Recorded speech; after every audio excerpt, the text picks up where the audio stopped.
everyone's still hand coding like it's 2016. Meanwhile, I don't even touch the syntax anymore. What if I told you Google just dropped a cheat code? I'm about to show you exactly how I vibe coded this premium $1,000 looking energy drink website using zero coding skill. If you're thinking I got lucky and this is one of a kind, I've built product pages, SaaS dashboard, all using this exact workflow. So watch carefully. Okay, so first mistake people make, they start coding immediately, which throws them off completely. Instead, I start with the why. What's the feeling we are going for? So open the browser, search for references, gather inspiration for color scheme, vibes, typography. Like this one has crazy animations and premium feel. This has good product, switches, and overall. Again, this one has motion and scroll animation, so on and so forth.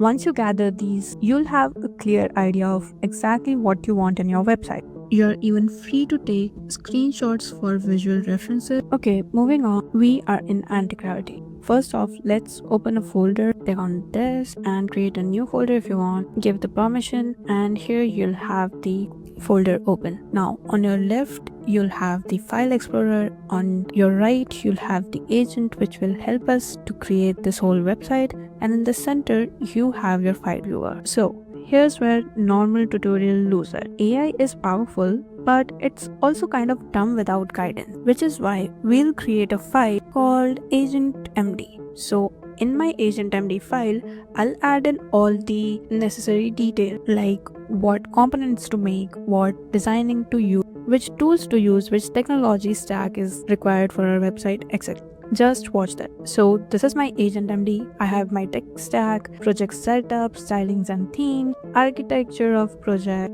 UI components required, and all the rules and regulations to follow. But we are not done here. There is one more step which we might forget when we are usually vibe coding. But if you go to this three dots which give you customization option, you can set rules for your agent. Now, these rules can be workspace specific or global. Like this one here is a global rule that I've added for all of my workflows. Take a look. This is what it looks like. It gives core philosophy, general code quality, standards like what components to use, what hooks to use, what effects to avoid, etc. Then we even have styling and workflow practices as well. So if you don't want to go in great details, you can create simple rules like this one. Click on this add button, it will create this, name the rule, press enter, and here you can describe the rule and simply add in your content that describes the rule, which is to wrap any major section in section tags because it's better for SEO. So just like that, you can add multiple rules or create a comprehensive guide like this one and be done for once and for all. Now we are all ready for our website creation. So let's get started. All the details and specifications are already added in our agent.md. So all we have to do is tag it over here. And for that, we have to click on @ and select files, choose agent.md and write a simple prompt like this. Make sure you are in planning mode because we want the best results. And the model is Gemini 3 Pro because this will give you the best visual output. So simply hit send. Wait for it to generate an implementation plan as well as a task list. And here we have our implementation plan. It gives us all the details of what it is planning to do, which is all the component architecture and verification plans as well as project setup. And this is exactly where you can check out a detailed workflow. I've asked it to proceed with the implementation plan and now I have to approve this command. While our website is getting ready, let's jump into the animated part. Okay, here's a confession. I might have cheated a bit. I've already created my product image using Google Gemini and here's what it looks like. And now I'm going to take that product image and create another image which will be the end frame of our animation. Doesn't make sense, right?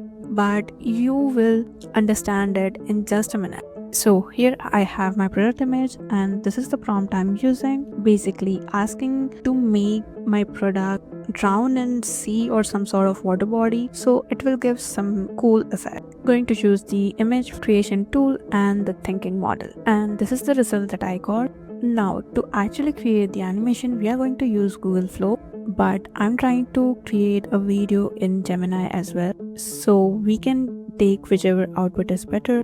For Gemini, I'm going to simply use this chat itself and asking it to create this into a video. And let me show you how to do it in Google. Head to labs.google and you'll have this. Create a new project. Here from this menu right here, select frames to video, and now you can add 2 frames. First one would be the starting of the video and the second one would be the end of the video, which is what I was talking about previously. Now for our initial frame, I'm going to add the simple background without any product, and for our last frame, I'm going to add this image that was just generated, and I'm going to describe the animation that I want in between, which is the energy drink can being thrown into the water and some cool sort of effect. So I've added this prompt here which gives in-depth description of exactly what I want. Now you can go ahead, select the aspect ratio of your video, number of outputs, and the model that you want to use.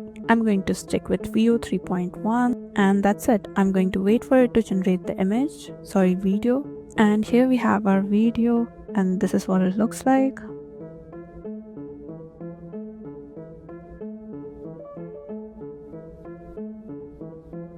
And this one is the Gemini generated video.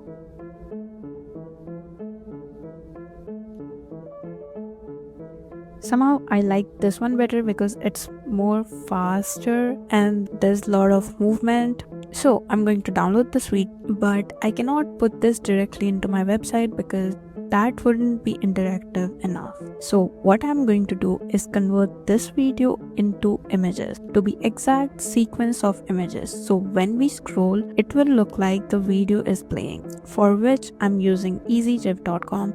And here all you have to do is upload your video, click on this upload button, make a few customization here and there like the frame rate. I'm gonna go all out till 30 and that's it. Convert it to GPG, which will give you tons of images of your video. Now all you have to do is once that finished, click on this download button, which will download a zip folder.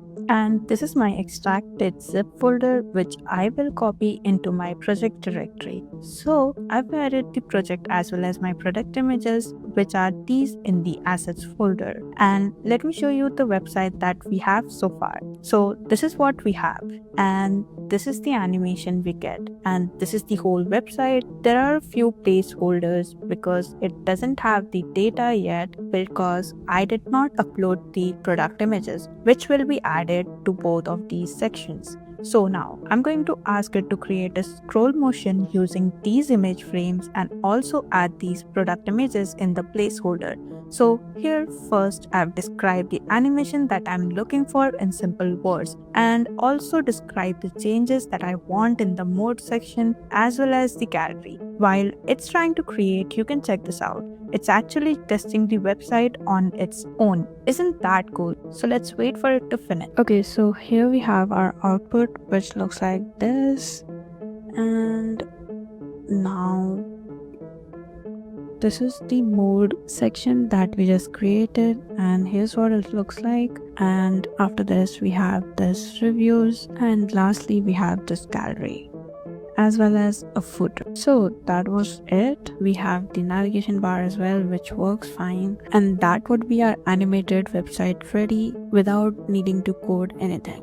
A quick walkthrough of what we did. We started off by looking for design inspiration, then drafted rules for our workspace as well as an agent markdown file, after which we started the creation of our website, heading to our product creation and the animation video creation using Google Flow or Google Gemini, converted that into images, added that back into our folder directory to end up with a beautiful website like this right here. Well, isn't that great? I mean, just look at this beautiful animated section and think about what kind of animated website are you going to create, because now you have a foolproof plan and a workflow that works every time. So comment down if you use this workflow and I'll see you in the next one. Before going, let me show you a different version of the same website and the concept. Here we go. So this is what it looks like. Instead of having the animation at the very top, we have it throughout the whole animated website, and the carousel effect on this one is also different, but it's kind of not the best UI because the text are not visible and stuff like that. But I really like this effect